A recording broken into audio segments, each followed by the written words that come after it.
هنشتغل 3 تمارين برضو. هنلعب شيست بس هنلعبه انكلاين، وبعد كده هنلعب ليج ريزز على الارض، هنلعب RDL عشان يبقى شغلنا رجلينا والكور والتشيست.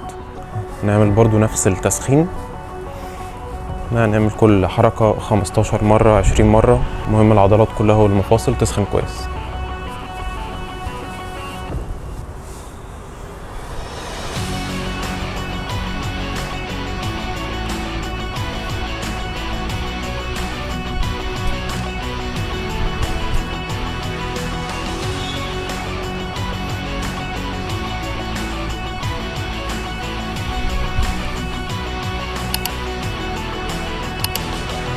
هنعمل ال3 حركات ورا بعض، كل حركة 10 عدات، تاخد ريست دقيقة أو دقيقة ونص. الفرق في الضغط ده عن الضغط العادي ان انا رجلي بتبقى على حاجة عالية وببتدي اشتغل وسطي برضو، ولا ارفعه قوي ولا انزله قوي.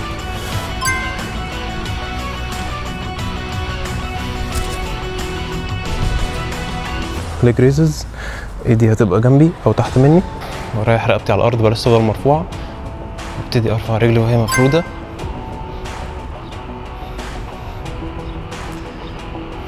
اشتغل رومانيان ديد ليفت او جود مورنينج عشان اشغل الجلوتس والعضلات الخلفيه. اهم حاجه ظهري يبقى مفرود، ركبتي متنيه سنه بسيطه، واحافظ على التانيه دي، وابتدي انزل للاخر لحد ما احس بشد في رجلي، بعد كده اطلع تاني بالراحه.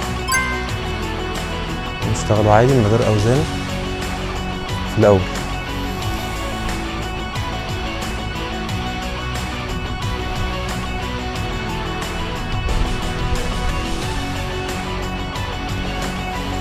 تاخد الريست بتاعك كامل اللي انت حاسبه، سواء دقيقة دقيقة ونص دقيقتين، بس تاخده بالكامل، تاخد نفسك عشان تعرف تكمل المجاميع اللي بعد كده. مش لازم تبتدي على حاجة عالية، ممكن تبتدي على حاجة واطية سنة، المهم تاخد الموضوع تدريجي.